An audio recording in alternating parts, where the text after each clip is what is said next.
Hi കൂട്ടുകാരെ, എല്ലാവരും സുഖമായിട്ടിരിക്കുന്നു. ഇതിപ്പോൾ എന്താ ഇങ്ങനെ തീ കത്തിക്കുന്ന ഒരു അടുപ്പൊക്കെ കാണിക്കുന്നു എന്ന് ഓർക്കണ്ട.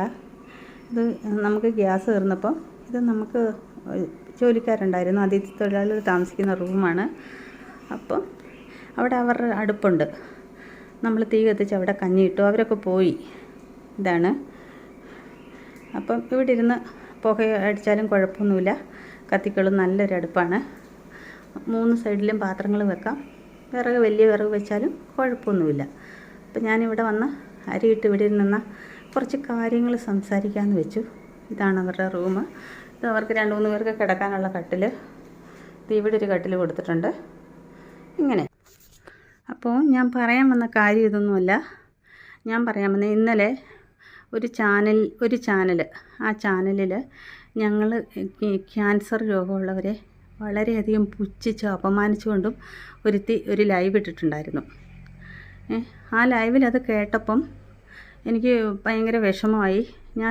ഞാനൊക്കെ ഈ കീമോ ചെയ്ത് കിടക്കുന്ന ഒരവസ്ഥയിൽ നമ്മൾ ഒരാളെ സഹായിച്ചിട്ടുണ്ടെങ്കിൽ ഒരു കൈ കൊണ്ട് കൊടുക്കുമ്പോൾ മറ്റേ കൈ പോലും അറിയരുതെന്നാണ് പറയുന്നത്. പക്ഷേ ഇത് പറയാതിരിക്കാൻ പറ്റില്ല. ഞാൻ പല പ്രാവശ്യം പറഞ്ഞു കഴിഞ്ഞാണ്. ഞാൻ ആ കീമോ അവശതയായിട്ട് കിടക്കുന്ന സമയത്താണ് ഇവൾ വന്ന് ഇങ്ങനെ എൻ്റെ മക്കൾക്ക് വാപ്പയില്ല, എൻ്റെ മക്കൾ ഇന്ന് പട്ടിണിയാണെന്ന് പറഞ്ഞ് കരഞ്ഞു കൂകി ഒരു വീഡിയോ ചെയ്തത് ഞാൻ കാണാനിടയായി. ഞാൻ അപ്പം തന്നെ എൻ്റെ അക്കൗണ്ടിൽ നിന്ന്, എനിക്ക് പലരും സഹായിച്ച പൈസയാണ്, ആ അക്കൗണ്ടിൽ നിന്ന് എൻ്റെ വീട്ടിലറിയാതെ ഞാൻ 1000 രൂപ അവൾക്ക് ഇട്ട് കൊടുത്തു.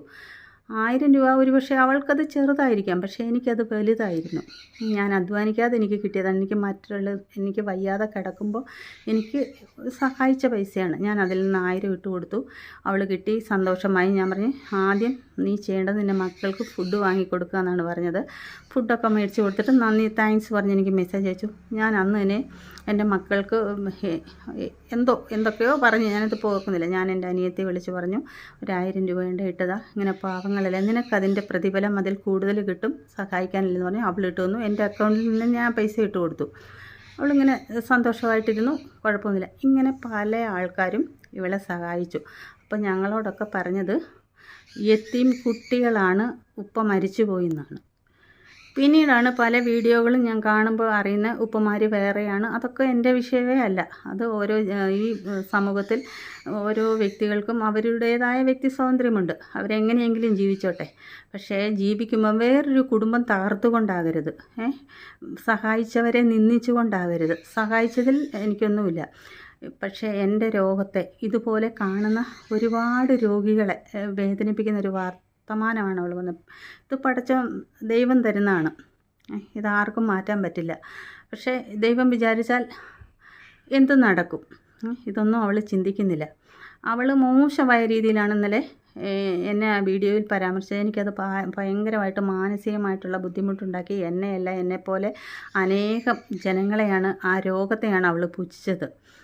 ഇവളെയൊക്കെ സഹായിക്കുന്നവരെ എന്തു പറയണം. ഓരോ മനുഷ്യരുടെയും, അതായത് എൻ്റെ ഒരു സുഹൃത്ത് ബീനുണ്ട്, ബീനിൻ്റെ കുടുംബത്തിൽ കയറി ഇവൾ ഒരുപാട് കളിച്ചു. ബീൻ അതിനുള്ള റിപ്ലൈയും കൊടുത്തു. പിന്നെ ഷിയാസ് എന്ന് പറഞ്ഞ പട്ടർമാൽ, അയാളുടെ കുടുംബത്തിൽ കയറി അയാളുടെ വൈഫിനെ വിളിച്ചു. അയാളോട് സഹായം കള്ളത്തരം പറഞ്ഞും കോള് വിളിച്ചും മക്കൾക്ക് ഭക്ഷണമില്ലെന്നും പറഞ്ഞൊക്കെ വീഡിയോ ചെയ്തു. അയാൾ സഹായിച്ചു. പിന്നീടാണ് ഇവളുടെ ചതി മനസ്സിലാക്കാൻ പറ്റിയത്. ഇവൾ എന്നിട്ട് ഇന്നലെ ആ വീഡിയോയിൽ വേണ്ടാത്ത രീതിയിൽ എന്നെ സംസാരിച്ചു.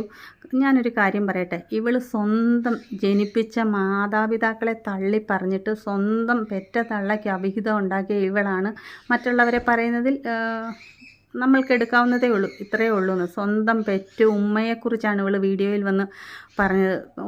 സ്വന്തം ഇവളെ 10 മാസം ചുമന്ന് പ്രസവിച്ച തള്ളയെക്കുറിച്ചാണ് ഇവൾ പറഞ്ഞത്.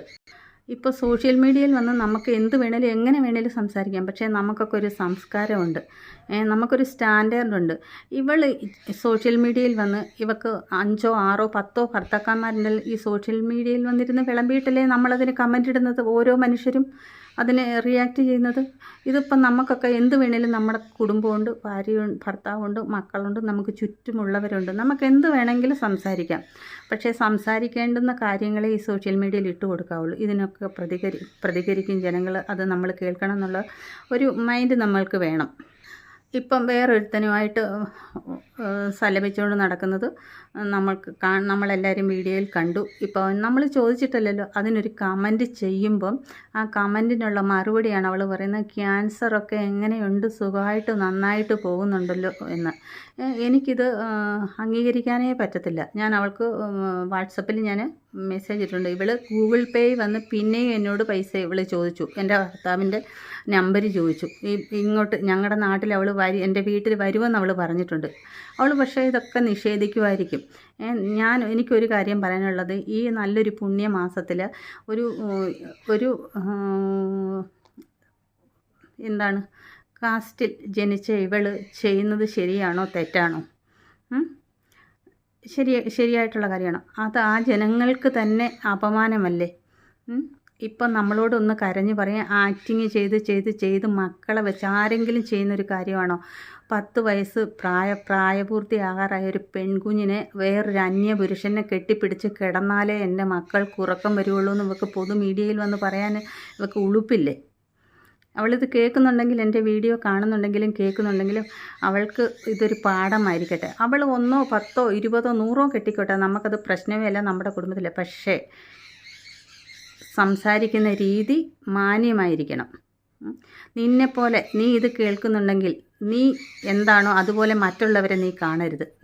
നിൻ്റെ സ്വന്തം പെറ്റ തള്ളയ്ക്ക് അവിഹിതം ഉണ്ടാക്കിയവളാണ്. പിന്നെ മറ്റുള്ളവരെ പറയുന്നതിൽ എന്ത് അർത്ഥമാണുള്ളത് നിന്നെ ഞങ്ങൾക്ക് മനസ്സിലാകും. പക്ഷേ ഇതിങ്ങനെ മുമ്പോട്ട് പോയാൽ ഷെബീനാത്തായോ ബീനോ ഷിയാസോ അല്ല ഞാൻ. കേട്ടല്ലോ, മാനനഷ്ടത്തിന് കൊണ്ടുപോയി ഞാൻ കേസ് കൊടുക്കും. നീ പറഞ്ഞ വാക്കെന്താണ്?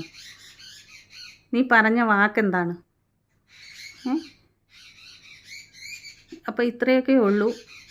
ഈ ചാനൽ എന്താണ്, ഇത് ആര് റിയാക്ട് ചെയ്താലും എനിക്ക് കുഴപ്പമൊന്നുമില്ല. ഇതെനിക്ക് ഇത്രയൊന്നും ഉള്ളൂ. എനിക്ക് മാനസികമായിട്ട് വളരെ ബുദ്ധിമുട്ടാക്കി. ഇപ്പോഴും ഞാൻ ചികിത്സയിലാണ്. ഞാൻ കീമോയ്ക്കുള്ള ടാബ്ലറ്റ് ഇപ്പോഴും കഴിച്ചുകൊണ്ടിരിക്കുന്ന ഒരാളാണ്. എനിക്ക് അത്രമേൽ വിഷമം ഉള്ളത് കൊണ്ടാണ് ഞാനിപ്പോൾ ഈ വീഡിയോ ചെയ്യുന്നത്. ഓക്കെ.